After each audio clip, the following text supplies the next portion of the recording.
गुण भगवान कृष्ण में है, ये गुण महान व्यक्तियों में भी होते हैं। तो जितने भी गुण भगवान कृष्ण में देखे जाते हैं वो गुण अच्छे महापुरुषों में भी होते हैं। जैसे मृदुभाषी, भगवान भी अच्छी भाषा में बात करते, मीठी वाणी में, और इंसान भी अच्छी वाणी में बात करता है। भगवान भी वाक चातुरता है, तो लोगों में भी वाक चतुरता होती है। इतने बड़े बड़े मोटिवेशनल स्पीकर है, वाक चतुरता होती है। तो लोगों के अंदर कुछ कुछ गुण, भगवान कृष्ण का कोई ना कोई एक गुण हर व्यक्ति के अंदर होता है।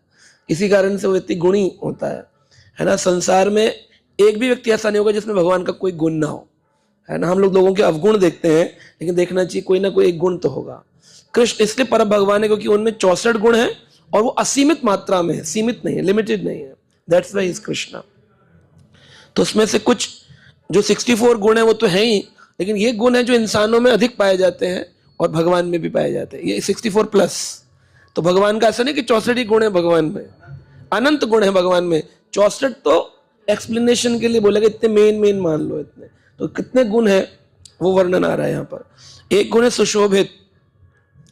वह मनुष्य महान कहलाता है जो दीनों के प्रति अत्यधिक दयालु, अत्यंत शक्तिशाली, श्रेष्ठ, पराक्रमी, उत्साही, दक्ष, सत्यनिष्ठ होता है। ये गुण गोवर्धन लीला के समय कृष्ण के चरित्र से प्रकट हुए थे। उस समय सारा वृंदावन भूखंड इंद्र द्वारा प्रेषित वर्षा से अत्यधिक विचलित था, जैसे कि अन्यत्र बतलाया जा चुका है। पहले तो कृष्ण ने विचार किया कि स्वर्ग का ये राजा इतना तुच्छ है, तो उन्होंने अपना विचार बदल दिया और वे इंद्र के प्रति दयार्द हो उठे। कृष्ण के क्रोध को सहा नहीं जा सकता, अतएव इंद्र से बदला न लेकर उन्होंने वृंदावन वासियों की रक्षा करने के लिए गोवर्धन पर्वत को उठाया था। इस तरह अपने मित्रों के प्रति दया भाव का प्रदर्शन किया। जो सुशोभित होने का मतलब है कि सबके समकक्ष एग्जिबिट होना। तो जब इंद्र का प्रकोप पड़ा तो ठाकुर जी ने गिरिराज गोवर्धन को अपने बाएं हाथ, लेफ्ट हैंड की कन्नी उंगली के ऊपर उठाया। जब भगवान ने उनको धारण कर लिया तो जितने भी लोग थे उनके सामने कृष्ण सुशोभित हो रहे थे। कैसे हो रहे थे? गोपियों के लिए एक सर्वश्रेष्ठ पुरुष के रूप में सुशोभित हो रहे थे, इंद्र के लिए एक भयानक व्यक्ति के रूप में सुशोभित हो रहे थे, ग्वालों के लिए एक अच्छे पक्के मित्र के रूप में कि हमारी रक्षा करेंगे, व्रजवासियों के लिए उनके लाला रक्षक रूप में सुशोभित हो रहे थे, सबके लिए सुशोभित हो रहे थे। यानी हर एक के लिए अलग अलग कैरेक्टराइजेशन भगवान ने कर कर दिखाया। तो महान पुरुष भी ऐसे होते हैं कि वो सबके लिए, कहते हैं ना, हर एक को एक लाठी से नहीं हाँका जाता। अच्छे व्यक्ति के लिए अलग प्रकार से, दंड देने वाले के लिए दंडनीय कार्य भी करेंगे, जो लोग पालन करते हैं उनको स्वीकार भी करेंगे। तो ऐसे डिफरेंट लोगों के साथ डिफरेंट कार्य कर सके वो है। अब एक आदमी क्रोधी है, वो माता पिता पे भी क्रोधी होता है, बच्चों पे भी क्रोधी होता है, स्कूल में भी क्रोधी, दुकान में भी क्रोधी, संसार में भी क्रोधी, तो वो महान पुरुष नहीं है। महापुरुष है कि दंड देने वाले पर क्रोधी है, लेकिन जो भक्त हैं उन्हें प्रेम। हमारे गुरु महाराज बोलते थे, be a lion in the external world and be a lamb among devotees. भक्त समाज में विनम्र मेमने जैसा होना चाहिए और बाहर के समाज में शेर जैसा। लेकिन हम उल्टा करते हैं, बाहर के समाज में लोग बोलते हैं अरे तुम माला करते हो जी जी जी जी, और जहां बात आती है भक्त समाज में, माता जी ने ऐसा कर दिया, प्रभु जी ने ऐसा, वहां लायन बनते हैं, भक्तों के बीच में चिल्लाते हैं और बाहर मेमने बन जाते हैं, किसी के सामने कुछ बोल नहीं पाते हैं, हर आदमी दबा देता है हमको। तो ये महापुरुष का लक्षण नहीं है। महान पुरुष सुशोभित होना चाहिए, जिस भी क्रिया को करे उसमें। हनुमान जी ने लंका में आग लगाई, अच्छा किया बुरा किया? अरे किसी के घर में आग लगा देना अच्छी बात है? मतलब किसी अभक्त तो माला ने करते उस घर में आग लगा दो जाके, हाँ जी। ऐसे बहुत सारे लोग मिलेंगे आपको जेवीडी टावर में जो भगवान का नाम नहीं जपते, मानते नहीं है, तो आग लगाते हैं। तो हमारा कोई अनादर कर तो आग लगा दे उसके घर में रात में। हाँ, तो बहुत सारे मिलेंगे राम विरोधी आपको, और आप मार्केट जाइए, पूछिए आप राम को मानते, करे हम नहीं मानते, तो ले गाड़ी में आग उसकी। हाँ हाँ, क्या है पर्पस था? हाँ, तो सीता जी को लाना था, ला सकते थे, आग लगाने की जरूरत थी वहां। हाँ हाँ जी, पहले रावण ने उनको आग लगाई थी उनकी पूंछ में, हाँ तो उसको समाधान करने के लिए उसके उस समय में यही एक सोल्यूशन था, हाँ। अदरवाइज और कोई सोल्यूशन नहीं, अगर कोई आप कैसे बचते थे, क्योंकि शहीद हो जाते वही। शहीद हो जाते हनुमान जी, हाँ, तो आग लगा दिया था तो हनुमान जी तो तो अपने आप को भी तो बचाना है। हनुमान जी तो दिव्य हैं, हाँ, तो उनको आग से कौन से भस्म होने वाले थे वो। स्थिति ऐसे क्रिएट की गई थी। ठीक है, प्रभु जी ने अपना मनोभाव दिया है। तो जिन जिन घरों से कपड़ा आया, जिन जिन घरों से तेल आया हनुमान जी की पूंछ पर लगाने के लिए, दिव्य पूंछ थी उनकी, डिवाइन, लंबी होती गई होती गई होती गई होती गई, इतनी लंबी हो गई, तो उस पर उन्होंने सबने कपड़ा लगाया। अब उन्होंने क्या किया कि उन घरों में आग लगाई जिन जिन घरों ने तेल और कपड़ा। शिक्षाप्रद वस्तु होती है। शिक्षाप्रद क्या होता है? हनुमान जी ने कहा कि जो भी व्यक्ति हमारे खिलाफ भगवान की भक्ति के विरुद्ध खड़ा होता है, अंत में उसी की हानि होती है। इस बात को स्थापित करने के लिए ऐसी लीला करी गई। इसलिए राम लीला है, ये अपने जीवन में अपनाने योग्य नहीं कि भाई हनुमान जी ने आग लगाई तो हम भी, हमारी कोई लीला थोड़ी नहीं चल रही है कि हम भी आग लगा दें जो भगवान की भक्ति नहीं करता, माला नहीं करता। शिक्षाप्रद है। भगवान की जो भी लीलाएं होती हैं वो लीला होती है, राम लीला, कृष्ण लीला, है ना। तो लीला शिक्षा लेने योगदान होती है। भगवान राम को कई चीजें बोली गई, तो उसमें एक बात यह कि प्रभु अगर आप ना करते हुआ लीला, तो उसका श्रवण करने से जो आज हम शुद्ध होते हैं वो हम शुद्ध नहीं हो पाते। सो भगवान की लीलाएं, जो महापुरुष होते हैं उनकी जो पास्ट टाइम्स होते हैं, उनको श्रवण करके वी गेट प्यूरिफाइड, हम प्यूरिफाई होते हैं, और इसीलिए वो सुशोभित हो रहे हैं। हनुमान जी की पूजा हो रही है। तो क्रोध का इस्तेमाल उन्होंने भगवान की सेवा में किया, पर उसमें कितना करना चाहिए हमको देखना पड़ेगा, है ना। हनुमान जी की तरह आप बलशाली हो तब आप महापुरुष के रूप में सुशोभित होंगे। आप किसी भी चीज को, कि अर्जुन ने भाई के खिलाफ युद्ध किया था महाभारत, तो हमारे भी भाई प्रॉपर्टी की तरह महाभारत प्रारंभ कर दो, कृष्ण का है महाभारत करो, आप अप्लाई नहीं कर सकते। ये एप्लीकेशन के लिए नहीं है। भक्तों को तो विनम्र होना पड़ेगा, विनम्रता का लक्षण सीखना पड़ेगा। तो ये सब लीलाएं हमको सिखाती हैं कि सुशोभित, भगवान सुशोभित होते हैं। जो भी क्रिया करेंगे, जो भी लीला करेंगे, उसमें भगवान सुशोभित, सुशोभित यानी एग्जिबिट होंगे, बेस्ट ऑफ द बेस्ट की ये सही डिसीजन भगवान ने लिया। मुचुकुंद का उद्धार किया भगवान ने, तो भी वो सुशोभित हुए। भगवान रण छोड़कर भागे। अभी आपका बेटा फुटबॉल खेलने जाए या रेसिंग में जाए और छोड़ के आ जाए, मेडल दोगे? ये सरकार देगी मेडल की रण छोड़कर भाग गया है। आप कहेंगे अरे दुष्ट, रण छोड़कर भागा, बेकार, यूजलेस। लेकिन कृष्ण भाग गए तो रण छोड़ रहा है, डाकोर जी में मंदिर बन गया है। तो आप देखिए भगवान जो भी क्रिया करते हैं वो सुशोभित है। मक्खन चुराते हैं भगवान, यहां तक कि मटके में से मक्खन चुराकर यूरिन करके आ जाते थे। ये तो सुशोभित होने लायक नहीं है, लेकिन फिर भी भंडों को फोड़ देते थे। वो भी लीलाएं, हर लीला सुशोभित होती है। कृष्ण तो महापुरुष जो होता है, इसलिए कहते हैं वैष्णवेर क्रिया मुद्रा विघे ना बुझाए। वैष्णवों को और भगवान को कॉपी नहीं करना चाहिए। वैष्णव को और भगवान को, हाँ, प्रभु जी ने ऐसा किया हम भी ऐसा कर लेंगे। वो 2 घंटे सो रहे हैं हम भी 2 घंटे सोएंगे। वो रात दिन भागकर कथा कर रहे हैं हम भी भागेंगे, रात दिन बेहोश हो जाएंगे, बेहोश हो जाएंगे। सो हम वैष्णवेर क्रिया मुद्रा विघे ना बुझाए, अपनी बुद्धि से आप समझ नहीं पाएंगे। गुरु जी जा रहे हैं मदिरा की दुकान पे भागवत देने के लिए, किस पापी का उद्धार करूं। जैसे नित्यानंद प्रभु ने जगाई मदय का उद्धार किया, तो अभी शिष्य कह रहा है पीछे फोन करके, गुरु जी का पतन हो गया, मदिरा की दुकान में जाते देखा मैंने। आप अपनी बुद्धि समझ पाएंगे? नहीं समझ पाएंगे, है ना। तो इसलिए एक मटेरियल प्लेटफॉर्म के व्यक्ति को स्पिरिचुअल प्लेटफॉर्म तक या तो अपने मनोभिष्ट को उत्थान करे, नहीं उठा पा रहा है तो उसको अपनी दृष्टि से ऐसा निर्णय नहीं लेना चाहिए कि हम तुरंत हनुमान जी की लीला को हम समझ गए, सारे के सारे समझ गए, क्यों ऐसा किया जी, भगवान के नाम के खिलाफ बोला, आग लगा दी। ऐसा नहीं है, ऐसा नहीं है। शिक्षाप्रद है वो, उस एज इट इज थोड़ी है। आप 100 योजन की आप लंघ जाएंगे समुद्र को, 1200 किलोमीटर कौन जंप मारेगा? बड़े से बड़ा हाई जंप मारने वाला भारत का हो या विदेश का हो, 1200 किलोमीटर कौन ना मारे? क्या सिखा रहे हैं? भगवान की सेवा के लिए भारी भारी कार्य करने के लिए तैयार होना चाहिए, शिक्षाएं लेनी चाहिए। एज इट इज कॉपी मारेंगे हो नहीं पाएगा। हाँ, सुरसा सामने आ गई तो क्या हुआ, सुरसा सामने उसने मुंह को बड़ा किया 100 योजन, तो हनुमान जी भी 100 योजन बने नहीं, छोटे हो गए।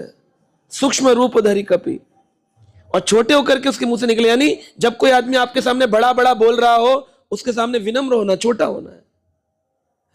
हम क्या कह रहे, नहीं नहीं विनम्र नहीं होंगे, प्रभु जी बड़ा मुश्किल है, जो जैसा करेगा उसको वैसे करेंगे। हनुमान जी ने आग लगाई थी, ये भी तो सिखाया हनुमान जी ने कि जब मुंह खोला 100 योजन तो छोटे हो गए। कुछ तो शिक्षा लेनी, इसलिए आचार्य के बिना रामचरितमानस पूरी दुनिया को समझ नहीं आई आज तक।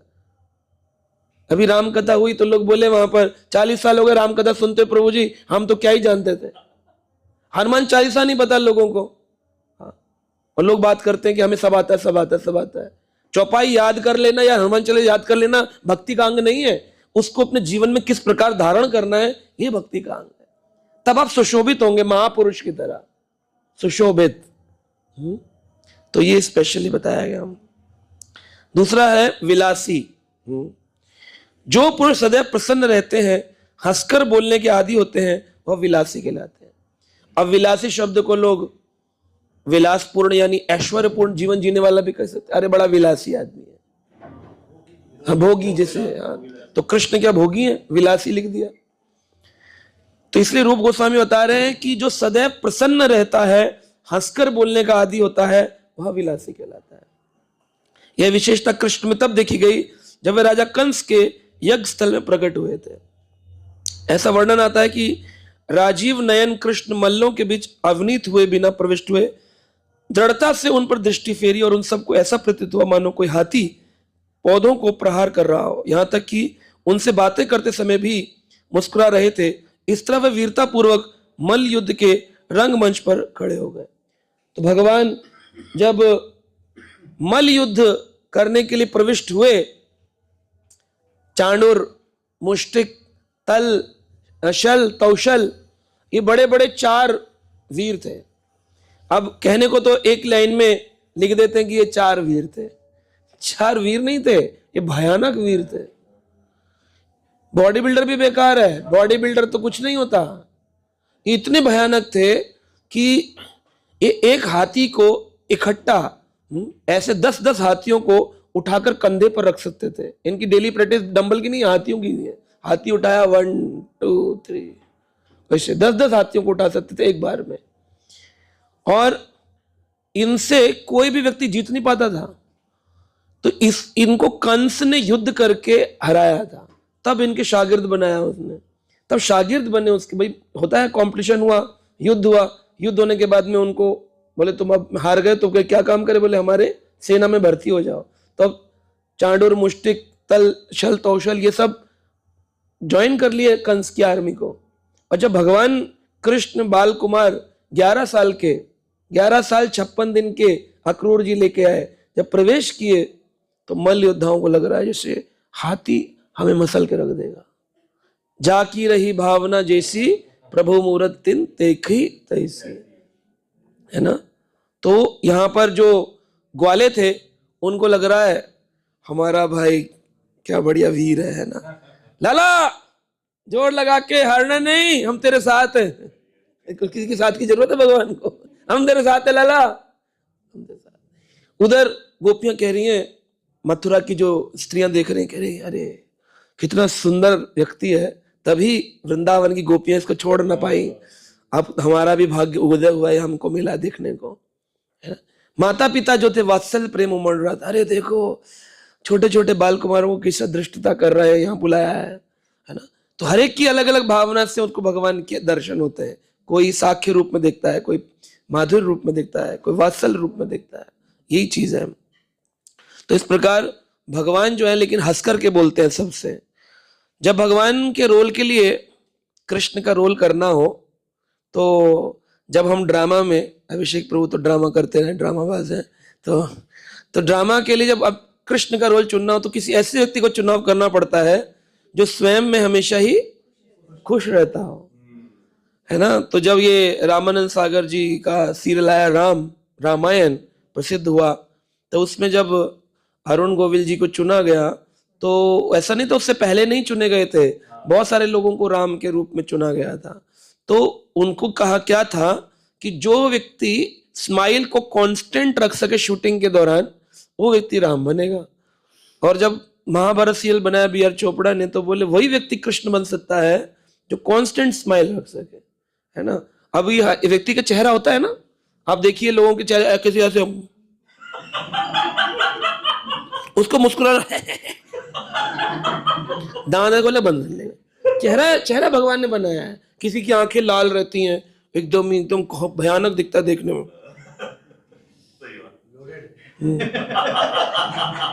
उसको बोलो बेटा हंसो, आप हंसते नहीं हो हमारी बात पे। कह रहा कंधे देखिए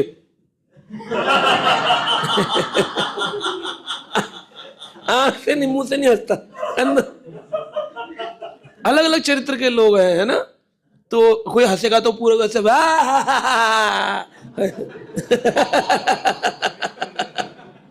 तो कोई ऐसे हा हा करके हंसता है। कोई एक मृदु मुस्कान चाहिए, ना दांत दिखे और ना ही वो हा ऐसा हो, राक्षस में काउंट हो जाएगा वरना।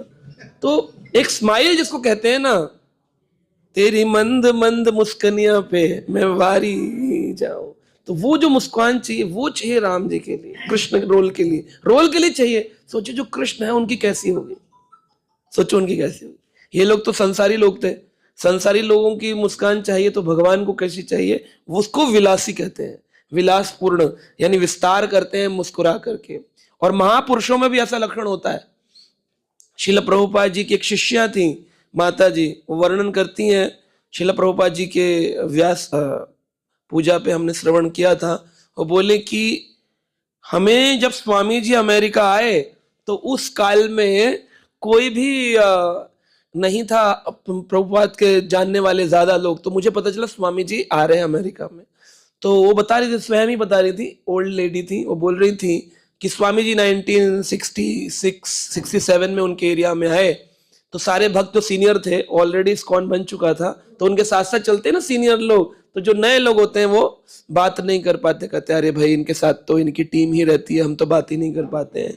तो माता जी बेचारी दुखी हो गई, माला लेके आई थी, दी तो किसी भक्त ने लेकर प्रभुपाद को पहना दी, लेकिन उनको मिलाया नहीं किसी ने।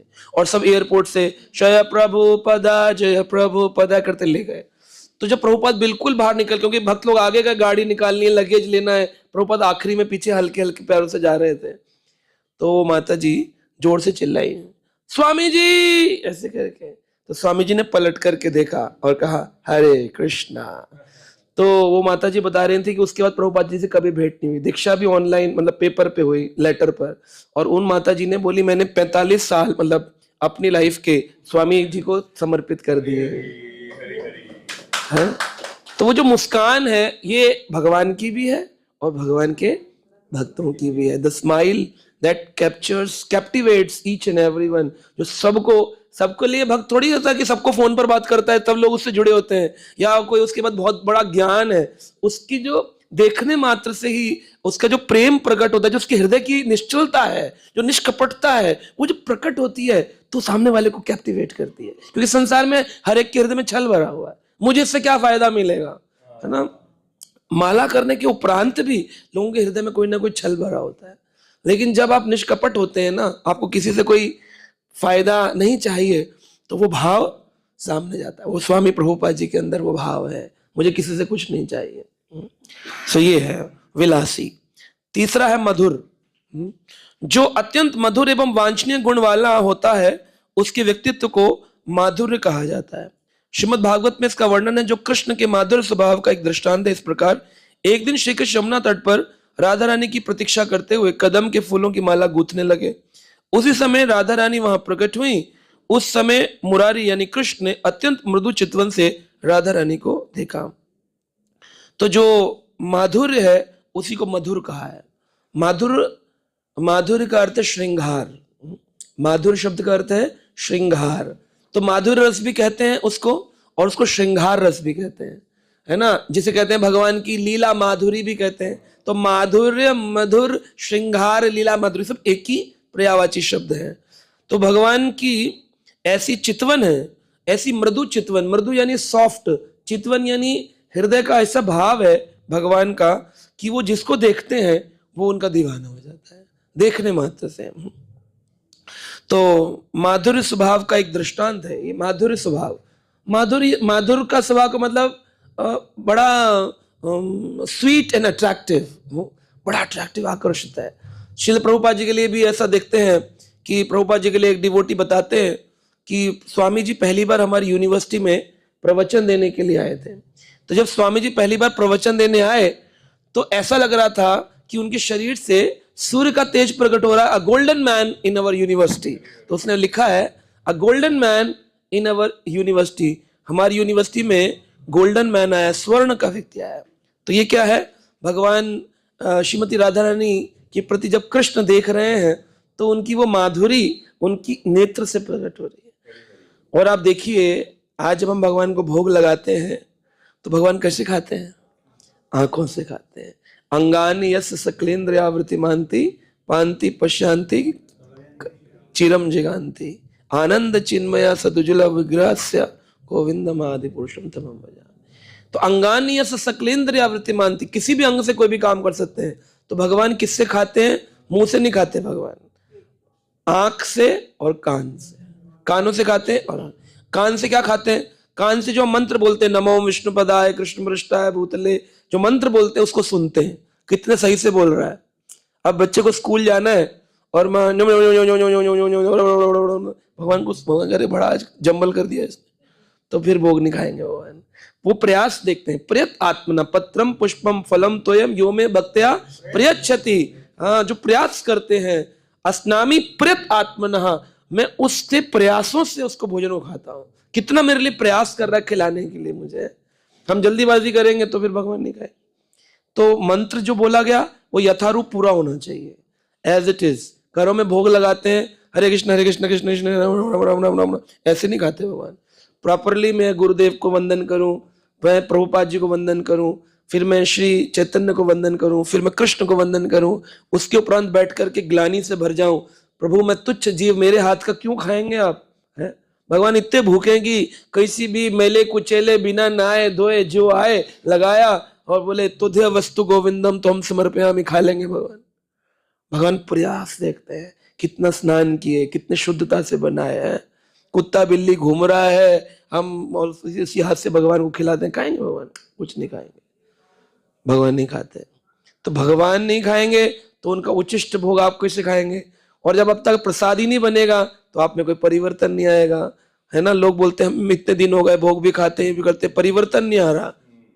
माला भी करते, कथा भी सुनते, परिवर्तन नहीं आ रहा। प्रतिदिन मेरे को इतने मैसेज आते हैं, पाकिस्तान से भी आ रहे हैं बहुत सारे मैसेजेस, अमेरिका से भी आते हैं, हमें चैंटिंग करते इतना समय हो गया, हमने दीक्षा भी ले ली, हमें परिवर्तन नहीं आ रहा।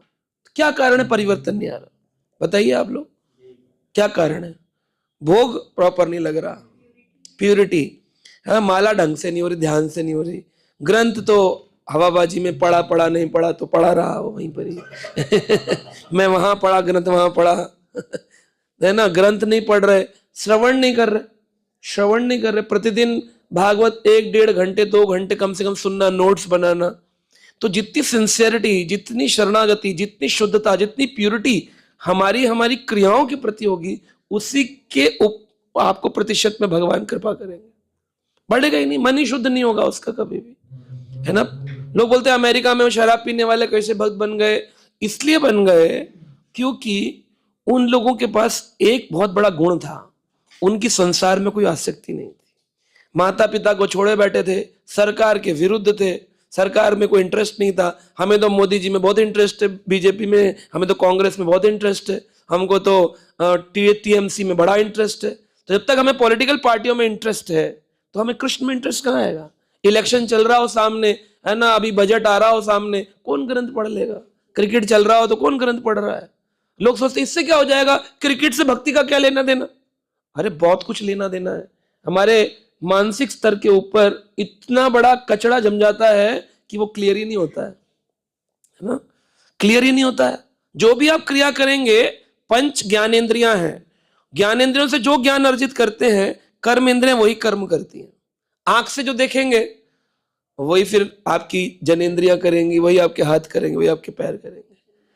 हाँ, आप कान से जो सुनेंगे मान लीजिए कान से किसी ने कहा, पता है प्रशांत मुकुंद प्रभु ना आपकी बड़ी तारीफ करते हैं। अच्छा, ज्ञानेंद्रिय ज्ञान आ गया, जैसे प्रभु जी दिखे लंबा वाला दंडवत, कर्म इंद्रिया कर्म करेंगी।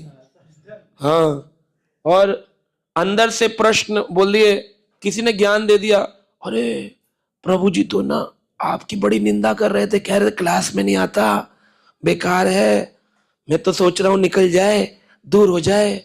सच में ऐसा बोलते हैं? कह रहे हाँ ऐसा सोच रहे थे। बस अब सामने मिलेगा तो मैं कहूंगा हरे कृष्णा, हरे कृष्णा, ठीक हो? चेहरा लटका हुआ होगा, राहुल प्रभु का लटका हुआ है। किसी ने बोला क्या? नहीं, मैं मजाक कर रहा हूं। तो इस प्रकार से हर ज्ञानेंद्रिय जो ज्ञान लेती है, कर्म इंद्रिय वही कर्म करती है ना, कर्म इंद्रिय वही कर्म करती है। तो हमको ज्ञान वैसा लेना है अपने पंच ज्ञानेंद्रियों से।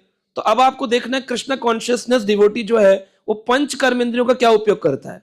बताइए, लिस्ट बनाइए, आंख का क्या क्या उपयोग कर सकते हैं हम जिससे हमारे में मटेरियल नॉलेज ना आए।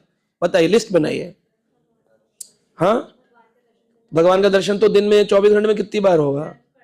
ग्रंथ पढ़ने में भी आंख से दिख रहा है, सही बात है, आंख से भगवान का दर्शन। और प्रसाद पान आंख से, आंख से बड़े दुर्लभ भक्त है। हाँ, आंख से माला, वो तो हाथ हो गए ना। नहीं नहीं, देख, पुष्प, भक्तों का दर्शन हो गया, फ्लावर, चलो माता जी ने कहा आंख से फ्लावर चुनना भगवान के लिए, कौन कौन से कलर के फ्लावर्स, और आंख का क्या उपयोग कर सकते हैं? और भगवान की सेवा के लिए जितने भी अमूल्य वस्तु मतलब इकट्ठा करना, हाँ हाँ, वो सारे देख के ही तो करनी होती है, तो भी इस्तेमाल होता है। अगर ठीक है, भगवान के भोग के लिए या भगवान के लिए वस्त्र बनाने हैं तो सब देख कर करना होता है। तो लेकिन ऐसा तो हम 24 घंटे नहीं कर पाते हैं। तो 24 घंटे नहीं कर पा रहे हैं तो जो जो हम मटेरियल कर रहे हैं, मान लो 15 मिनट न्यूज देखी, 15 मिनट इंस्टाग्राम चलाया, 15 मिनट फेसबुक देखा, 15 मिनट हम बाजार गए, 15 मिनट पड़ोसी से चर्चा करी, 15 मिनट रिश्तेदारों से मिले, उस सब भी तो ज्ञान ऐड हो रहा है ना।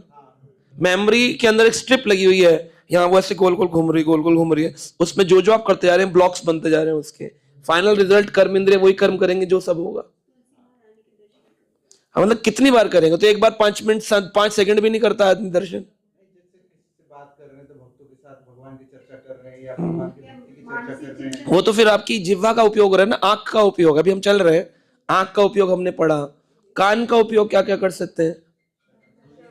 श्रवण 24 घंटे तो नहीं सुन सकते, 2 घंटे 3 घंटे 4 घंटे सुन लेंगे, और कितना करेंगे? तो कान से निंदा भी सुनेंगे, चुगली भी सुनेंगे, है संसार में। विजुअलाइजिंग मेंटली, हाँ विजुअलाइजिंग भी, वो आंखों से जो देखेंगे वो आएगा। भगवान के लिए रोना, भर रोते हो? मतलब जबरदस्ती के लिए क्रिया है। कौन रो रहा है यहाँ पे? हम रोएंगे उस दिन तो रोता कौन है? अभी तो जो उपयोग है, अभी प्रैक्टिकल क्लास चल रही है, ये भागवत कथा नहीं है। वहां तो बोलते हैं भाव में। ये क्लास प्रैक्टिकल आश्रय है जो हम कर सकते हैं। और अगर मटेरियल के साथ रहना पड़े, परिवार तो हैं जिनके घर भक्ति नहीं हो रही, कैसे करेंगे? तो आंख का उपयोग पड़ा, कान का पहले, फिर हम सॉल्यूशन पे आएंगे। कान का उपयोग क्या है? भागवत सुनना, भक्तों के बारे में सुनना, ग्लोरी सुनना। और अब आ गई जिह्वा। जिह्वा का क्या उपयोग कर सकते हैं? प्रसाद पाना, प्रसाद पाना सबसे पहले। जप करना नहीं है, प्रसाद खिला दो। अरे जब पहले बोलो जप करना, कह रही प्रसाद पाना।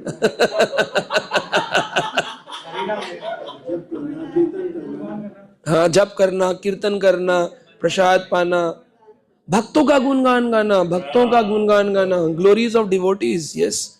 और प्रचार करना, भगवान प्रचार, गीता बांटने के लिए प्रचार करना। और तो ये जिह्वा का हो गया, कान का हो गया, नाक का हो गया, और क्या रह गया? नाक सुगंध। नाक का उपयोग कैसे करें? कितनी बार सूंघते हो? एक बार सूंघ के रख दिया, 24 घंटे की बात चल रही है। फिर वो परफ्यूम जो लगा रहे हो, भोग बनाने में तो सूंघना भी नहीं है, तो फिर नाक का उपयोग क्या करेंगे? तो नाक से तो फिर जाएगी ना, ऐसा घुसा कैसे? अगरबत्ती, कह रहे अगरबत्ती, एरोमा बना दिया घर के अंदर पूरा, हाँ वो सूंघ सकते हैं। साथ लगाया हुआ। हाँ तो इत्र इत्र इत्र अच्छा ऑप्शन है। हाँ तुलसी दल कितनी बार, एक बार। और फिर आ गया हमारी स्पर्श इंद्रिय, स्पर्श इंद्रिय का, हाँ और स्पर्श इंद्रिया भगवान के मंदिर के मार्जन करना भगवान के मंदिर का मार्जन, और भक्तों का स्पर्श हाँ चरण स्पर्श करना, और करना और श्रृंगार करना भगवान का। का संग रहना। हफ्ते में एक बार तो नहलाते हो भगवान को, हाँ हाँ, भोग बनाना और अभिषेक करना, भक्तों का आलिंगन करना, जपा करना, नोट्स बनाना। बहुत बढ़िया, कौन बोला? Very nice. ये देखो बनाते हैं ना, इसलिए जो करता है वही बोलता है, जो प्रसाद खाता है वही बोलता है।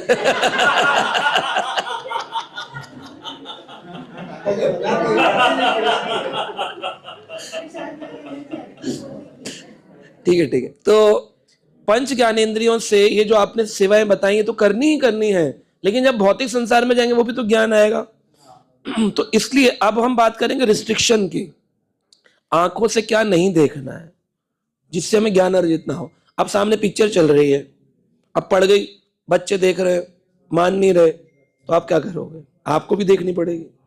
तो देखते वक्त इस संसार में जो भी हम क्रिया करते हैं वो कभी भी इंद्री के आधार पर होती नहीं है, मन के आधार पर होती है। अगर आपके बारे में ऑफिस में ये चल रहा है कि इसको नौकरी से निकाल दिया जाएगा, सामने कोई बढ़िया पिक्चर लगा दो, एक शब्द कान में नहीं जाता है, ना कुछ दिखाई देता क्या चल रहा है, क्योंकि उसके मन में चल रहा होता है ऑफिस का टेंशन, है ना।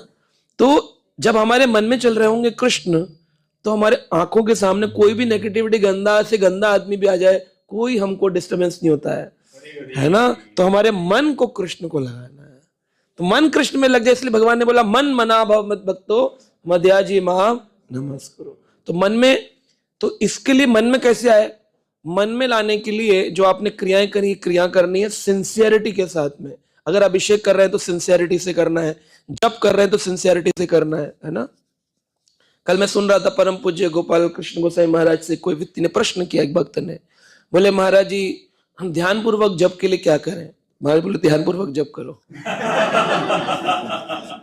तो जो भी हम पाना चाहते हैं अपने जीवन में वो क्रिया करनी होगी, उसको करने से ही वो क्रिया और उत्तम हो सकती है। ग्रंथ पढ़ने में रुचि नहीं तो क्या करें? ग्रंथ पढ़ें तो ग्रंथ पढ़ने में रुचि आएगी। नियम बनाने 2 पेज रोज पढ़ेंगे, 2 पेजेस पर डे। इस आश्रय का एक भी व्यक्ति ऐसा नहीं होना चाहिए जो प्रतिदिन ग्रंथ नहीं पढ़ता है ना। आप लोगों की चर्चा जो है दूसरी कंट्रीज में होने लग गई है कि उनके आश्रय के लोग बहुत शास्त्र पढ़ते हैं। तो आप कहीं पे भी जाएं तो नाम को खराब नहीं करना है, ग्रंथ पढ़ने हैं। प्रभुपाद जी का भी नहीं खराब करना, महाराज जी का भी नहीं करना, अपने अपने गुरुदेव का नहीं करना, और हमारा तो बिल्कुल नहीं करना।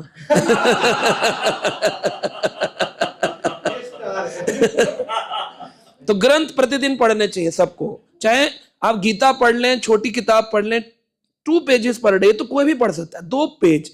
लोग देखो संसार में हनुमान चालीसा एक व्यक्ति 100 बार पढ़ रहा है प्रतिदिन। मेटीरियल आदमी कह रहा है मैं भक्त नहीं हूं, मंदिर नहीं जाता हूं, 100 बार हनुमान चालीसा, 4 घंटे। आपको 2 घंटे जप करना है, 1 घंटे शास्त्र पढ़ने, 1 घंटे श्रवण करना है। एक भौतिक संसारी जो कर्म कांडी है वो 4 घंटे दे सकता है और आप नहीं दे सकते। माताओं को देखो, दुर्गा सप्तशती पढ़ रही हैं, प्रतिदिन पढ़ रही हैं, है ना, हनुमान चालीसा पढ़ रहे हैं, सत्यनारायण व्रत कथा पढ़ रहे हैं। भौतिक संसार में कर्म प्राप्त सकाम कर्मी इतना सेवा करते हैं और हम भक्त होकर के त्याग देते हैं। हम बोलते नहीं नहीं नहीं ये सब जरूरी नहीं। आप समझ लो वो प्रतिदिन एक ही चीज पढ़ते हैं, आप प्रतिदिन नई नई चीज पढ़ना तो है, उसमें भी पढ़ना है, इसमें भी पढ़ना है। वो भी आरती उतारते हैं, आप भी आरती उतारते हो, वो भी जप करते हैं, आप भी जप करते हो। तो एक सकाम कर्मी में और निष्काम कर्मी में कोई भेद नहीं है, बस भेद है निष्काम को कुछ रिजल्ट नहीं चाहिए, सकाम को रिजल्ट चाहिए। अगर आप कृष्ण भक्ति भी करते हैं रिजल्ट के लिए तो आप सकाम कर्मियों के मध्य आएंगे। जैसे लोग दुर्गा पूजा, हनुमान पूजा या जो भी देवी देवता की पूजा करते हैं ताकि हमको कुछ मिले, लेकिन आप कृष्ण भक्ति भी कर रहे हैं इसलिए कि कुछ मिले, तो फिर आप सकाम कर्मी में काउंट होंगे, निष्काम कर्मी नहीं होंगे। दूसरी चीज है कि मेटीरियल, एक तो मन से जब हमारा मन लगा होगा भगवान में तो मेटीरियल हम पर इन्फ्लुएंस नहीं करता है। दूसरी चीज है कि अगर करे भी तो आपको कछुए की तरह होना होगा। जैसे कछुआ अपनी लिम्स को, अपने अंगों को विपरीत परिस्थिति में खींच लेता है। जैसे ही उसको कोई टच करे, सेकंड भी नहीं लगाता, वो अंदर अंदर कर लेता है। तो गीता में भी भगवान ने दूसरे अध्याय में बताया है कि अपने अंगों को जब हमें विषय परिस्थिति मिले तो उस समय अपने अंगों को अंदर खींच लेना चाहिए, बिखारना नहीं है। जैसे मान लीजिए आप शादी में चले गए किसी में, तो जाना तो पड़ेगा ही, रिश्तेदार ये परिवार है, पर मन लगा लो भगवान में और इंद्रियों को खींच लो। कोई कितना भी कहे, मलाई एकदम प्योर मलाई का लड्डू बनाया आपके लिए विशेष रूप से, तो खाएंगे। अब जो कर्मी होगा, सकाम कर्मी होगा, या जो भी प्रॉपर अपर स्टेज ऑफ भक्ति पे नहीं होगा, वो कहेगा कोई बात नहीं, इसमें क्या होता है, प्याज लहसुन थोड़ी होता है लड्डू में, खा लेगा। लड्डू में प्याज लहसुन नहीं है, लेकिन चेतना जिसने बनाया उससे पहले भगवान ने नहीं खाया। इस संसार की हर वस्तु भगवान की है, और भगवान के भोग के बिना खाना पाप लगने का है ना। मान लीजिए ये मेरा एक फोन है, अब कोई ज्यादा महंगा नहीं है, आपने उठाया और इसको उपयोग करने लग गए, तो क्या हो गए आप? आपने उठाया और उठाए उपयोग करने लग गए, तो क्या होंगे आप? चोर। क्योंकि ये मेरी वस्तु थी। और अगर पूछकर उठाएंगे तो फिर प्रभु जी एक मिनट फोन दिखाएंगे, तो वो क्या हो गया?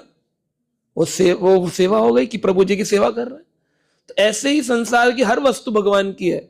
ईशावास्यम इदम सर्वम यत् किंचाय जगताम जगत, हाँ, ईशोपनिषद का पहला श्लोक है। इस संसार में हर वस्तु भगवान की है, और भगवान को दिखाए बिना, जैसे आप हरिद्वार गए, आपने जल भरा और बोतल बंद करके ले आए, क्या भगवान को पूछा? तो आप चोर है। गंगा का पानी उठाने के बाद में सारी दुनिया भरती है कि नहीं भरती है? सब चोर हो जाते हैं, सब चोर है।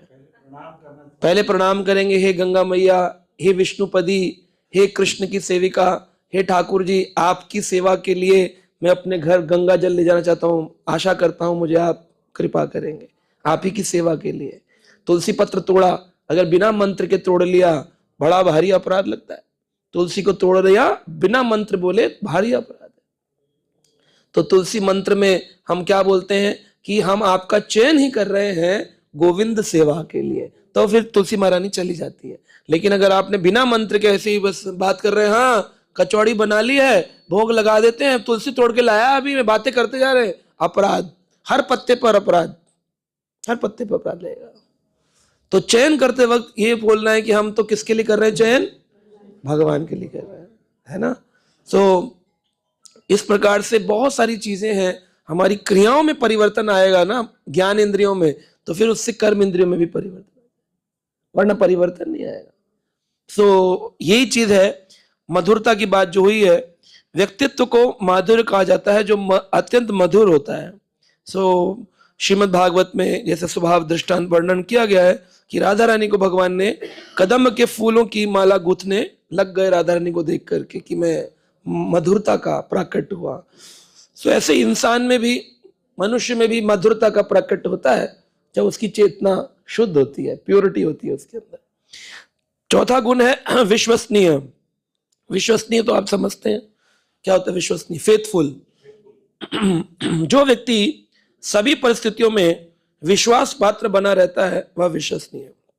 इस संबंध में रूप गोस्वामी कहते हैं, असुरों को भी कृष्ण पर विश्वास था, क्योंकि वे जानते थे कृष्ण अकारण उन पर आक्रमण नहीं करेंगे, इसलिए वे अपने द्वारा खुले रखकर श्रद्धा और विश्वास के साथ रहते थे। देवता लोग असुरों से भयभीत रहते हुए भी आश्वस्त थे कि कृष्ण उनकी रक्षा करेंगे। खतरे के होते हुए भी वह खेल कूद के कार्यक्रमों में मग्न थे। जिन लोगों ने कभी भी वैदिक संस्कारों का पालन नहीं किया, उन्हें भी विश्वास था कि कृष्ण केवल श्रद्धा एवं भक्ति को मानते हैं। कृष्ण भावनामृत में लगे रहकर समस्त चिंताओं से मुक्त थे। दूसरे शब्दों में देवताओं से लेकर असभ मनुष्यों तक सभी लोग भगवान की अहत की कृपा पर निर्भर रह सकते हैं। सो हमको भगवान पर क्या होना चाहिए? विश्वास होना चाहिए। और खाली भगवान पर नहीं होना चाहिए, आपको भी विश्वसनीय बनना चाहिए। लेकिन हम लोग विश्वसनीय नहीं होते, है ना। अगर हमने कोई बात आपसे कही, ये बात उनको मत कहना, तो आप जब से पहले जाकर कहेंगे प्रभु जी कह रहे थे ऐसा ऐसा, ये बात नहीं कहना, मैं केवल आपको बोल रहा हूं, देख लो ये हमारी क्लास में ऐसी बात हुई। इस प्रकार क्या होता है, बहुत सारे लोग जो है ना वो इस संस्था से अलग हो जाते हैं, क्योंकि जो एक बात है वो दूसरे तक तीसरे तक जाते जाते उसका रूप बदल जाता है, रूप बदल जाता है ना। ऐसा हुआ, कई भक्तों के साथ ऐसा हुआ, जो हमने कुछ और बोला, उसने कुछ और बताया, उसने कुछ और समझाया, चौथे पांचवें छठे सातवें तक जाते जाते उसकी रूप ही परिवर्तन हो गया, चाइनीज विस्पर। और उससे क्या होता है, जो आखिरी व्यक्ति सुनेगा उसको बहुत दुख लगेगा, है ना। तो इस तरह से हमको विश्वास नहीं होना चाहिए। अगर हमें बोलना होगा कोई इनसे मैसेज, तो हम बोलेंगे कि ये मैसेज आप सब में फ्लोट कर दीजिए, है ना। लेकिन अगर बोल दिया कि ये बात मैं आपको बता रहा हूं, तो फिर आपको अपने तक रखने, तब आप विश्वास नहीं बने, भगवत कृपा प्राप्त होती। आज मैं हूं, मेरे पास हर व्यक्ति अपनी काउंसलिंग कराने आता है ना। हजारों लाखों लोग जुड़े हुए हैं, चाहे बॉम्बे हो, अहमदाबाद हो, चाहे दिल्ली हो, चाहे अमेरिका, ऑस्ट्रेलिया, कहीं पे भी हो। फोन करते हैं लोग, प्रश्न पूछते हैं। अब कुछ तो पब्लिक क्वेश्चंस होते हैं, जो लोग बोलते हैं आप इसका वीडियो बनाइएगा, इस पर उत्तर दीजिएगा। कुछ पर्सनल होते हैं, हस्बैंड वाइफ रिलेशनशिप्स हो गए, मदर फादर रिलेशनशिप्स हो गए। अगर मैं उसके नाम लेकर के उदाहरण देने लग जाऊं या पब्लिकली बोलने लग जाऊं, तो मैं फिर विश्वास नहीं करेंगे ना लोग मुझ पर। तो जब व्यक्ति को ऊंचा होना होता है, तो उसको सबसे पहला गुण है विश्वास नहीं होने का, है ना। तो धीरे धीरे जब हम विश्वसनीय पात्र बनते, तो हर आदमी हम देखेंगे अपने दिल की बात हमसे करने लग जाएगा। और मुझे तो पता नहीं लोग कितना विश्वसनीय मानते हैं। मैं जहाँ पे भी नई जगह प्रवचन देने जाता हूँ, वहां पर 10-15 लोग मिल जाते हैं, कहते हैं हमने आज तक किसी को नहीं बताया। आप, मैं कहा मुझे ही क्यों बता रहे हो भाई? कह रहे हाँ, एहसास कैसे हो जाता है पता नहीं। तो मैंने कहा आप चिंता मत करो, मैं उनको सॉल्यूशन भी देता हूँ और बोलता हूँ नहीं चिंता मत। सो इस प्रकार से बहुत सारे लोग अपने हृदय की बातें करते हैं। बहुत सारे किसी का कोई लोन का प्रॉब्लम है, किसी का कुछ शादी का प्रॉब्लम है, किसी का बच्चों की शादी का प्रॉब्लम है, किसी की शादी टूटने का प्रॉब्लम है, किसी के केसेस का प्रॉब्लम है, सब डिस्कस करते हैं। पर उनको ये पता है कि प्रभु जी हमारी बात किसी को नहीं बोले।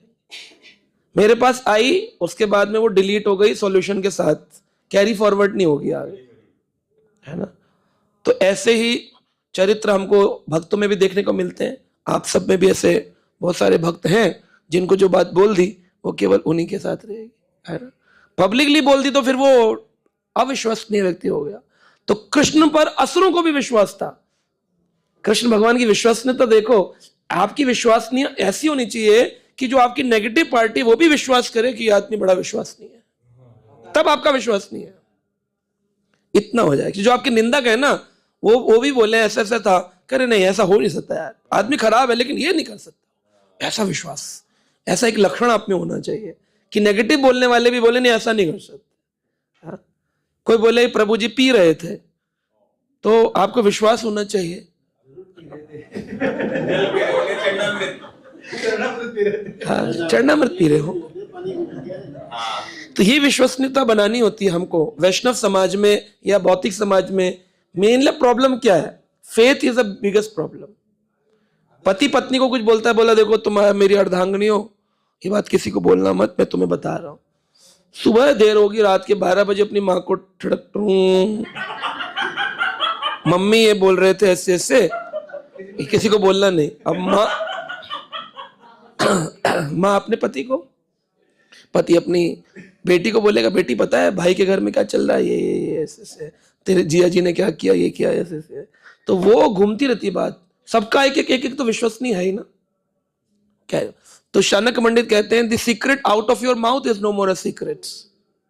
अगर सच में आपको सीक्रेट रखना है, दिल के अंदर रख के दिखाओ तो वो सीक्रेट है। अगर आपने पत्नी बच्चे से भी बोल दिया तो वो सीक्रेट नहीं है, अब वो पब्लिक हो गया। अब कितनी दूर जाएगा, तीर निकला धनुष बाण से, कितनी यहां गिरेगा कि वहां लगेगा कि वहां लगेगा, आपको मालूम नहीं। तो आज सच में आप सीक्रेट कोई सोच रखा है आपने, तो वो सीक्रेट फिर आपके हृदय से निकलना नहीं चाहिए, वो सीक्रेट है। बोल दिया तो गया, फिर आप विश्वसनीय नहीं। तो इतना विश्वसनीय होना है कि अगर कोई आपको काउंसलर, जैसे आप में से कई सारे भक्ति वृक्ष लीडर बन गए हैं और प्रीचिंग कर रहे हैं अपने अपने एरियाज में, तो अगर कोई आपको अपने दिल की बात बताता है तो वो आपको अपने तक ही रखनी है। No one to discuss, no one. ये भी नहीं कि अपने हस्बैंड से बोल दे आज पता है ऐसा ये बता रहे थे, एक फोन आया था, ये आया था, ऐसा कुछ नहीं। कोई को भी नहीं बोलना, क्योंकि उसने आप पर विश्वास कर कर बोला है। तो ये गुण भक्तों को अब अपने अंदर डेवलप करना चाहिए, है ना। तुरंत यहाँ तो क्लास खत्म नहीं होती है, क्लास में क्या क्या हुआ ये बात पहले से मेरे को बता, आज आपने क्लास में, मैं इतनी जल्दी पास ऑन कौन कर रहा है? ऑनलाइन नहीं, हॉट कॉल सीधा। हाँ, वो नोट्स तो चलो ठीक है, और भी सारी चीजें चली जाती हैं। प्रभु जी ने लेफ्ट पैर राइट पैर पे रखा हुआ था, मेरे को नहीं पता होता कि लेफ्ट पे राइट था कि राइट पे। फटाफट फटाफट, इतना मतलब अविश्वसनीयता की हद हो जाती है लोगों के अंदर। तो हमें विश्वसनीय बनने की कोशिश करनी चाहिए कि जैसे अगर हमारी क्लास में कोई चर्चा हो रही है, उसका विशेष उपयोग केवल आपके लिए, किसी की निंदा के लिए नहीं है। हाँ, तुरंत जाकर के उसको पास ऑन कर देना, आज ये हुआ, ये हुआ, ये हुआ, नहीं, रॉन्ग है ना। तो अविश्वसनीय लोग जो होते हैं भगवान की दृष्टि में, जो पृथ्वी माता वो कहती है ऐसे लोग सबसे बेकार होते हैं, जो अविश्वसनीय होते हैं, कृतघ्न जो होते हैं, अविश्वसनीय जो होते हैं, ये भगवान को, पृथ्वी माता को स्वीकृत नहीं है ना। तो विश्वसनीय पात्र बनने की कोशिश करनी चाहिए। जैसे एक व्यक्ति था, अपने मित्र को लेकर के बोला मैं गांव जा रहा हूं अपने, कह रहे कि चलो चलो साथ में गांव चलेंगे, मैं भी चलूं, करे चलो, करे हम पे अच्छे कपड़े नहीं है, करे कोई बात नहीं हम दे देते हैं। तो उसने कपड़ा दे दिया, पहनकर पहुंचा, तो गांव वाले बोले आपका मित्र जो आया है दामाद जी, वो बड़ा अच्छा है। बोले हाँ हाँ अच्छा है, बहुत पढ़ा लिखा है, लेकिन कपड़े हमारे पहने हैं। तो उसको बहुत बुरा लगा, बोले यार तुम कैसे आदमी हो, कपड़े तुमने दिए, तुम नहीं तो बोला था ये पहन लो अच्छे लगोगे, ससुराल जा रहे हैं, अब मैं आया हूं तो तुम बोल रहे हो कपड़े। क्या ठीक है क्षमा कर दीजिए, अब नहीं बोलूंगा। गांव में किसी और से मिलवाए, बोले कि देखिए हमारे मित्र हैं, है ना, और जो है कपड़े इन्होंने अपने ही पहने हैं। तो हर आदमी कपड़े अपने ही पहनता है। कह रहे तुमने कि कपड़ा मेंशन करने की क्या जरूरत थी, कह रहे आगे मत बोलना वरना मैं फिर चला जाऊंगा। कह रहे नहीं, फिर आगे मिलाने गए, लोग बोले आपका मित्र बड़ा अच्छा है। कह रहे हाँ मित्र बहुत अच्छा है, बहुत पढ़ा लिखा है, सुशील है ना, और मैं कपड़े के बारे में कुछ नहीं बोलूंगा। जरूरत क्या, पेट में उबाल मारता है ना, ये बहुत प्रॉब्लम है, बहुत ही बड़ा प्रॉब्लम है, बहुत ही बड़ा प्रॉब्लम है। फैमिलीज के अंदर डिस्प्यूट का प्रॉब्लम भी यही है। पति ने पत्नी को कहा, उस सास ने सुन लिया, उस सास तुरंत, पता है ये दोनों बातें कर रहे थे।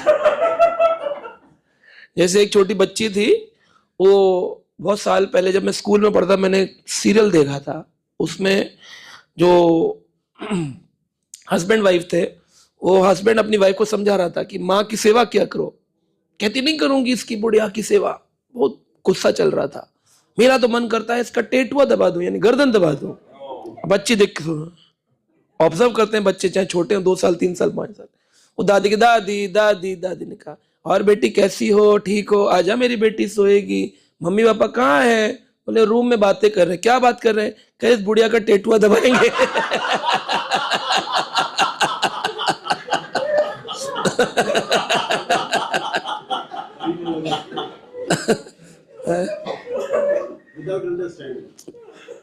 अब वो इंट्रिकेसी तो उसे पता नहीं, तो बच्चे तो इसलिए ये भी जो भी चर्चा करनी है हस्बैंड वाइफ को, वो भी बच्चों से दूर, वो ऑब्जर्व करते हैं, और फिर आपको जरूरी नहीं कि वो घर में ही बताएंगे, भक्त समाज में भी बता देते हैं लोग। ऐसी जो प्रेम से कोई चॉकलेट खिलाए, आइसक्रीम खिलाए, गले में हाथ डाले, और घर में सब ठीक चल रहा है, हाँ प्रभु जी मम्मी पापा झगड़ा बहुत करते, किस बात, वो बुढ़िया का टेटुआ दबाने की चर्चा चल रही है।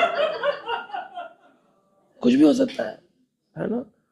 एक बच्चे के घर पे कोई आया, पिताजी अंदर थे, तो उन्होंने बोला कि पिताजी आपके मित्र हैं, कहा जाकर कह दो पापा घर पे नहीं है। तो बच्चा बाहर आया, आगे कह रहा है अंकल जी पापा कह रहे हैं पापा घर पे नहीं है। तब अच्छा क्या माता जी ने तो we should be, devotee should be very innocent, है ना।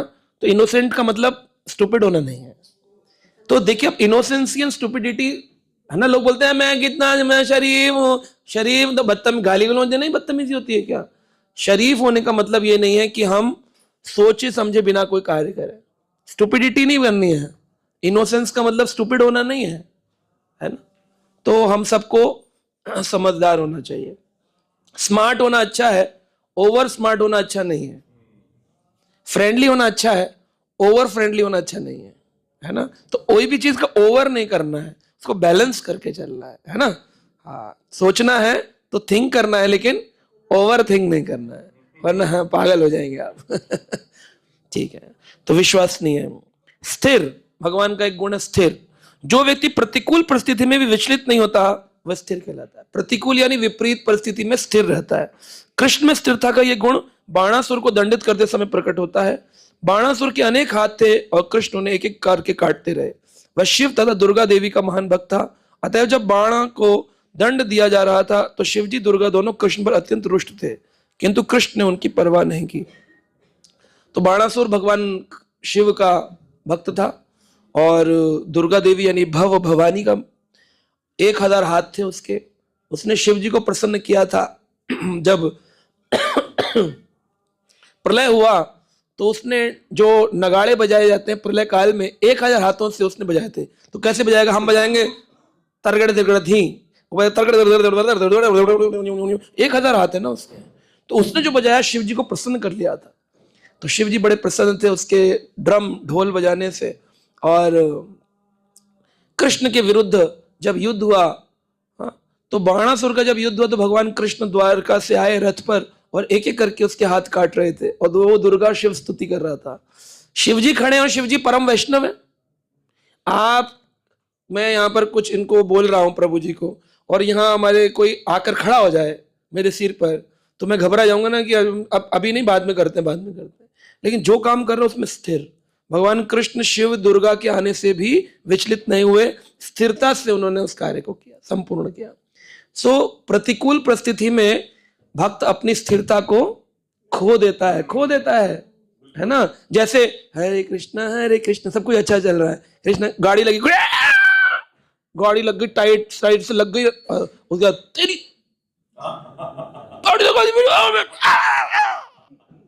उसकी स्थिरता कहां गई?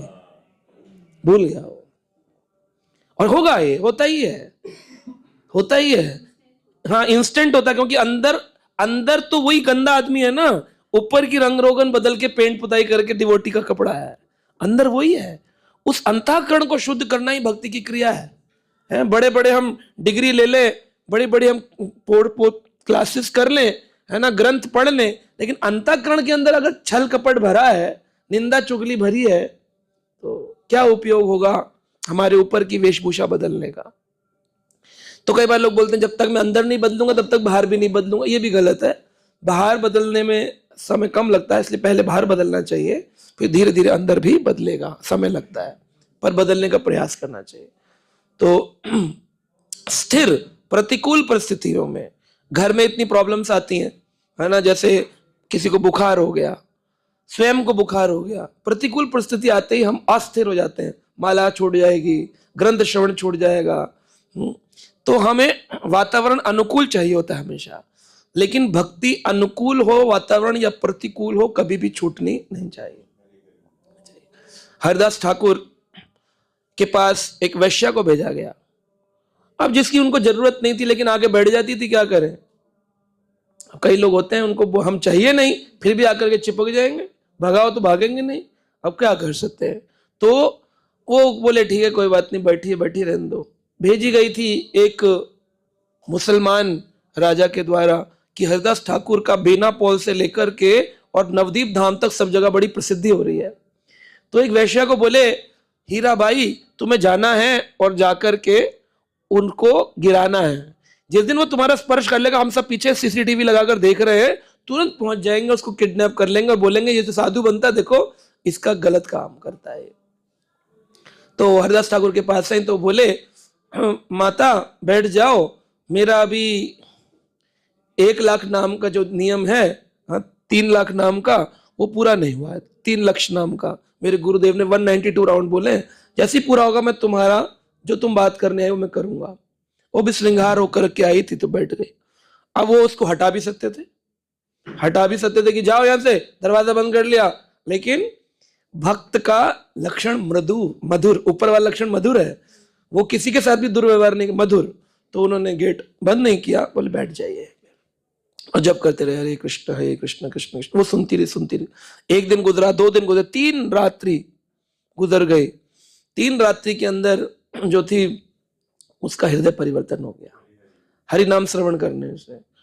और फिर उसने जाकर के बोला रामचंद्र खां को कि मैं तो परिवर्तित हो गई, मैं उनके साथ कुछ नहीं कर सकती। बोले तुझे किस लिए भेजा था, मैं तुझे मार दूंगा। तो उन्होंने तलवार निकाल के जब मारने का प्रयास किया तो तुलसी महारानी की ऐसी कृपा हुई भगवान की कि उसको हार्ट अटैक हो गया, वो मर गया वो आदमी। और जो लक्ष्य हीरा थी वहाँ हीरा भाई वो आकर के हरिदास ठाकुर से मिली। हरिदास ठाकुर ने बोला कि तुम आ गई वापस। कह रहा अब मैं भक्त बनने आई हूँ, पहले तो मुझसे गलती हो गई, मैं जिस भाव से आई थी अब मेरा भाव परिवर्तित है, मुझे आप दीक्षा दीजिए। तो हरिदास ठाकुर ने दीक्षा दी। जो आपको दुख देने आ रहा है, जो आपको पतन का बन रहा है, ये भक्त का गुण है। आपकी कोई 4 निंदा कर दे आप उसको लड्डू काउंटर से निकल जाएगा, लड्डू नहीं देंगे। जिससे आपको चिड़ होगी आप महाप्रसाद का टाइम कह रहे हैं हरे कृष्ण। हम लोग स्थिर नहीं रहते हैं। हरिदास ठाकुर ने उसको दीक्षा दी, नाम दिया हीरा भाई, आज से तुम्हारा नाम है लक्ष्य हीरा, तुम्हें 1 लाख नाम प्रतिदिन करने, 64 माला और तुलसी की सेवा करनी है। और हीरा भाई पहली स्त्री थी जिसने हरिदास ठाकुर की तरह अपने बाल का मुंडन करवा दिया। बोले मैं अपने गुरुदेव की जैसे रहूंगी, ये वैश्या के बाल थे अभी ये चलेगा, अब मेरे जीवन मेरे गुरुदेव का है। अब वो वहां रहेगी और गुरुदेव भी वहां रहेंगे तो निंदा चालू हो जाएगी। तो हरिदास ठाकुर ने कहा तुम यहां रहो, मैं यहां से जा रहा हूं। तो वो वहां से छोड़कर आगे निकल गया, दूसरी जगह मैं प्रचार कर लूंगा। अपनी निच गुड़िया छोड़ दी उन्होंने। ये त्याग, ऐसा भाव, स्थिर भाव का व्यक्ति कर सकता है। जो अस्थिर व्यक्ति है वो तो अपनी मेरी प्रॉपर्टी, बाहर निकलो। गुरुजी भी आ जाए तो 2 दिन बाद पूछेगा और गुरुजी कितने दिन रुकेंगे आप हमारे यहाँ। ऐसा हो सकता है कि छोड़ के खुद निकल जाए, बोले आप रहिए हम कहीं और देख लेते हैं। होगा कोई ऐसा? नहीं हो सकता है। तो ये हम खाली पढ़ लेते हैं हरिदास ठाकुर की जय, रियलाइज करिए। भक्ति का मतलब है रियलाइजेशन, रियलाइज करना है, अपने हृदय के अंदर चिंतन करना है, आत्म साक्षात्कार करना है कि एक्चुअली हमको कैसे यूटिलाइज करें स्पिरिचुअल लाइफ को। समय कटता जा रहा है और हम उपयोग नहीं कर पा रहे इसका। आखिरी फिर अगला गुण है तेजवान। जो व्यक्ति हर एक के मन को प्रभावित कर सके वह तेजवान कहलाता है। कृष्ण के तेज के विषय में भागवत में सुखदेव गोस्वामी ने राजा परीक्षित को बतलाया, हे राजन, श्री कृष्ण मल्लों के लिए वज्र के समान थे, समान व्यक्तियों के लिए सुंदर पुरुष थे, तरुणों के लिए कामदेव थे। ये हमने चर्चा ऑलरेडी कर ली है। इस प्रकार अग्रणी रूप में कृष्ण अपने ज्येष्ठ भ्राता बलराम सहित यज्ञशाला में प्रविष्ट हुए। समस्त रसों के आगार कृष्ण कंस की शाला में उपस्थित थे। विभिन्न रसों से संबंध लोगों को पृथक पृथक रूप में दिखे। श्रीमद् भगवत गीता में कहा गया है व्यक्ति को अपने संबंध के अनुसार ही दिखलाई पड़ते हैं। गीता में भी कहा गया है जिसका जैसा संबंध भगवान से होता है उसको वैसे भगवान दिखाई देते हैं। कभी कभी विद्वान जन तेजवान का अर्थ ऐसे व्यक्ति से लगाते हैं जो उपेक्षित होने पर असहनीय बन जाता है। कृष्ण की यह विशेषता तब देखी जब कंस महाराज नंद को अपमानित कर रहा था। वासुदेव कंस को मारने के लिए कृष्ण की सहायता याचना कर रहे थे और कृष्ण कंस को वैश्यों को से लुभावनी दृष्टि से देख रहे थे तथा कंस पर कूद पड़ने को उद्धत हो रहे थे। तो कंस वसुदेव को मारना चाहता था, उनके पिताजी को। वहीं उल्टी ओर कृष्ण ने आकर के कंस का वध कर डाला। तो तेजवान, तेज यानी कि कभी कभी लोग बोलते हैं ना जो ज्यादा कड़वी वाणी बोलता है या लड़ाई झगड़े ज्यादा करते आदमी बड़ा तेज है, बड़ा तेज आदमी है, इससे बच के रहना, बड़ा तेज आदमी है। हम लोग तेज को निंदा दृष्टि से उपयोग करते हैं, पर तेजवान का अर्थ होता है जो ज्यादा एक्सपर्ट हो, जो दक्ष हो, जो प्रभावशाली व्यक्तित्व व्यक्ति, उसे तेजवान कहते हैं। लेकिन हम लोग उसको तेज को, अरे ये जो माता है बड़ी तेज है, इसकी जुबान जो है ना वो चाकू से भी तेज है। तेज का उपयोग इस तरह करते हैं। हाँ, लेकिन तेजवान जो मन को प्रभावित कर सके। तो यहाँ तेजवान कौन है? जो मन को प्रभावित कर सके, किसी के मन को। एक बात बोली और सबका मन आकृष्ट कर लिया कृष्ण की ओर। किसी का भी, किसी से मिले आप 2 मिनट और उसको कृष्ण भावनाविद बना दिए, भगवान की ओर उसका मन आ गया, तो आप तेजवान व्यक्ति हैं। इंग्लिश में बोलते हैं ऑरा। हाँ, ऑरा भी कह सकते हैं। इसका ऑरा पॉजिटिव ऑरा है, जहां जाता है लोगों के अंदर कृष्ण कॉन्शियस डेवलप कर देता है। So that positive aura is called as तेजवान।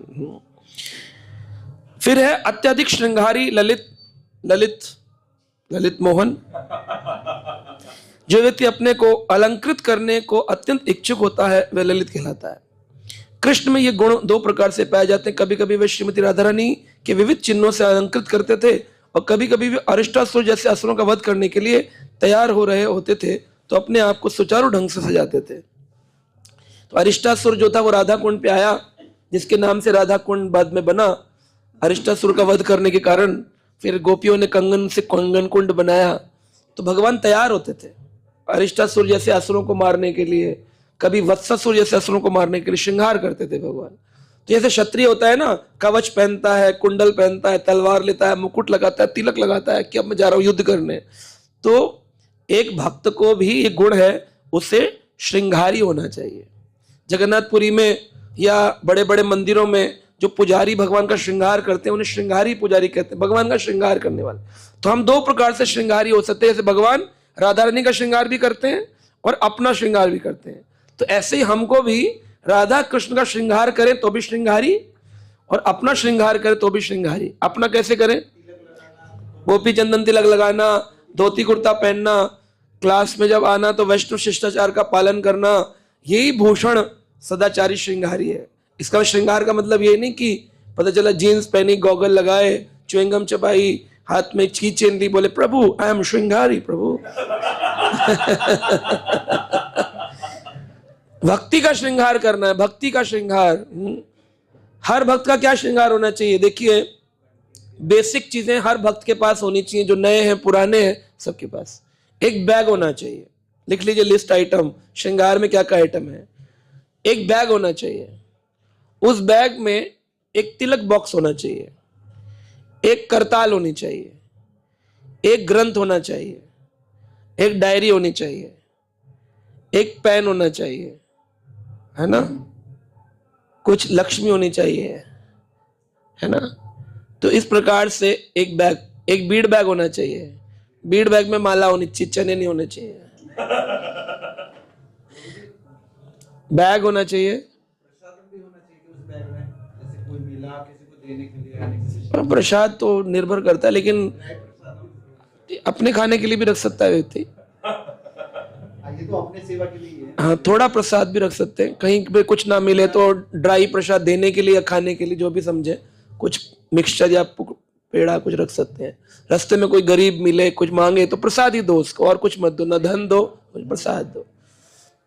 या कोई इन्फ्लुएंस हो गया आपसे, हरे कृष्णा, आपने अच्छी बात करी तो आपने उसको एक थोड़ा प्रसाद दे दिया। ग्रंथ देने के लिए नहीं, ग्रंथ पढ़ने के लिए है। अभी डिस्ट्रीब्यूशन वाला प्रोग्राम नहीं चल रहा, अभी से आपको भक्त बनाने का प्रोग्राम है।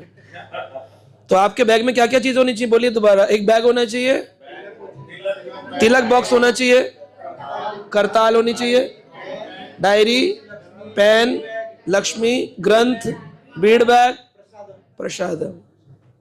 अगर ये है तो आप डिवोटी हैं। और आपके वस्त्र में तो आप ऑफिस जा रहे हैं तो आप जो ऑफिशियल ड्रेस पहनेंगे, और अगर टेंपल की ओर जा रहे हैं, सत्संग में जा रहे हैं तो तिलक गोपी ड्रेस, पुरुष लोग धोती कुर्ता पहन सकते हैं, पर ये बैग जरूर होना चाहिए। तिलक हट जाए तो लगाना चाहिए, है ना। तिलक हट जाए तो हाँ, और बिना लगाए क्लास में नहीं आना चाहिए। तो जिन लोग आए हैं वो तिलक लगाए, या बॉक्स नहीं रखेंगे तो कैसे?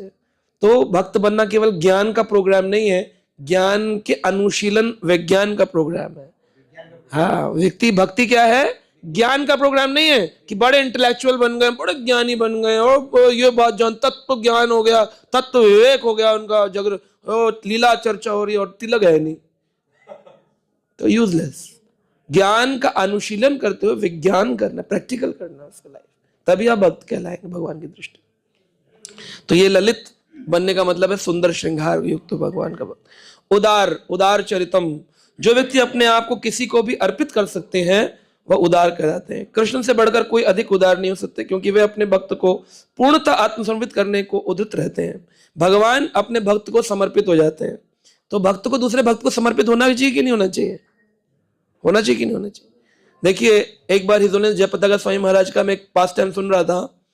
एक माता जी थी, वो महाराज जी के पास पैर छूने के लिए आई। ईस्ट ऑफ कैलाश मंदिर की बात है। महाराज आए थे और सामने भगवान का दर्शन, उनका नियम है कि महाराज जी हमेशा कहीं जाए, कहीं आए, किसी मंदिर जाए, दर्शन अवश्य करते हैं भगवान का एक बार। तो 9 बजने वाले थे, मंदिर बंद होने वाला था, तो महाराज जी की चेयर पे चलते हैं तो उठा कर ले जाते। एक माता जी आई, महाराज महाराज महाराज, तो भक्तों ने जो साइड में थे वो ये धक्का मारा, बोले माता जी तू हटिए, सन्यासी को एक स्त्री को स्पर्श नहीं करना चाहिए, हट जाइए आप पीछे से करके। और माता जी तो फुट फुट के रोने लग गई कि ऐसे मेरे को धक्का दे दिए, बिल्कुल नजदीक आ चुकी थी। तो महाराज दर्शन करने जा रहे थे, तो महाराज ने जैसे वो ऑटलर बंद हो रहा था, राधा पार्षद दर्शन किए और वापस उनकी चेयर को लेकर डिवोटी बाहर आए। तो महाराज ने पूछा वेयर इज दैट माता जी? तो उन्होंने बोला महाराज वो महाराज वो दूर खड़ी रो रही थी। महाराज बोले come here touch my feets, मेरे पैर छुइए। तो सारे लोग देखने लगे, महाराज सन्यासी शुड नॉट अलाउ माता जी टू टच फीट। तो महाराज बोले अगर वो प्रसन्न होकर भक्ति में लग सकती है तो मुझे नरक जाना मंजूर है। अगर किसी के टच करने से किसी व्यक्ति की भक्ति तेज हो सकती है, इसको कहते हैं अपने नियम नहीं डालने चाहिए, है ना। तो कभी कभी हम लोग बड़े रुष्ट हो जाते हैं, लकीर के फकीर हो जाते हैं, है ना। पर हाँ, अभी कोई व्यक्ति है स्टेज के ऊपर, मैं कथा कर रहा हूं और एक व्यक्ति चढ़ाया ऊपर स्टेज पे, माला लेकर आया पहनाने के लिए, उसका भाव है ना। तो जो सिक्योरिटी में खड़े डिवोटीज हैं वो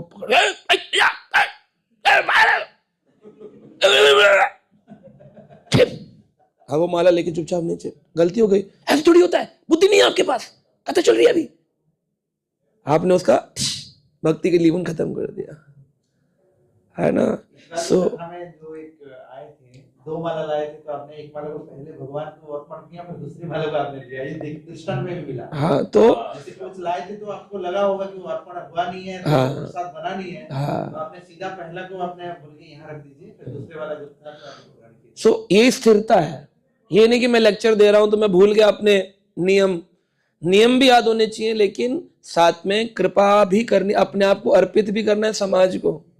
अब देखो 9 दिन कथा की, उसमें से कोई डिवोटी बोले 7 बज गए शाम को 26 जनवरी को, एक माता जी का फोन आया, बोले हमें प्रभु जी से पर्सनल बात करनी थी, 9 दिन में समय नहीं दिया प्रभु जी ने, अब जा रहे हैं, अब कब मिलेंगे। और अगले दिन अहमदाबाद में क्लास था, तो मेरे पास घर जाने के लिए शाम के 7 और सुबह के 7 सिर्फ 12 घंटे थे, उसमें घर भी जाना है, पैकिंग भी करनी है, दोबारा जाना है, नेक्स्ट फ्लाइट में जाना है। तो उन्होंने पूछा क्या करें, चलेंगे उनके पास, जाएंगे। भक्त का जीवन ही क्या है, दूसरे के लिए समर्पित हो जाना। रेस्ट कम हो जाएगा, नींद कम आएगी, लेकिन वो व्यक्ति की सेवा होनी चाहिए। अब वो पहले मैं तो 9 बजे सो जाता हूँ, मैं तो 8 बजे सो जाता हूँ, तो वो फिर इस कैटेगरी में नहीं, उदार नहीं है। वो फिक्स्ड व्यक्ति है जो अपने लिए जीवन जी रहा, दूसरों के लिए नहीं। तो जो उदार चरित्र भक्त होते हैं, भगवान जिस प्रकार स्वयं कृष्ण भी अपने आप को अर्पित कर देते हैं, है ना। मैंने जैसे इस बार मोरध्वज की कथा भी बताई थी, राजा मोरध्वज के पास भगवान पहुंचे रूप बदल के और बोले मुझे तुम्हारा पुत्र चाहिए, और वो भी कटा हुआ, दे सकते हो। तो इस प्रकार की शरणागति होती थी लोगों की। और एक आरा पकड़कर रानी ने और राजा ने, मोरध्वज ने अपने पुत्र को काटा, रक्त निकला, रोते रहे और दिया। उन्हें थोड़ी पता था ये भगवान है। तो हर परिस्थिति में अपनी स्थिरता बनाए रखना और समर्पित भाव से रहना, है ना। तो ये जो जीवन है ये उदार चरित होना चाहिए। शिला प्रभुपाद जी अगर उदारता नहीं दिखाते तो आज हम लोग कैसे इस्कॉन से जुड़ते हैं। तो ये उदारता है ना प्रभुपाद जी की। 70 साल की उम्र में क्या आवश्यकता थी उनको ग्रंथ लिखने की। और फिर ये भी नहीं कि एक भगवत गीता ले गए या भागवत ले गए और अंग्रेजी लोगों को प्रचार कर दिया। लगातार 10वें स्कंद के अपने शरीर के अंत तक लिखते रहे, बोलते रहे कि मुझे ये देके जाना है समाज को। समर्पित भाव, है ना। आपने प्रसाद नहीं पाया है और कोई डिवोटी घर आ गया तो आप क्या करेंगे? बोलेंगे अभी हमारा लंच टाइम में बाद में आना। लोग तो बोल देते हैं,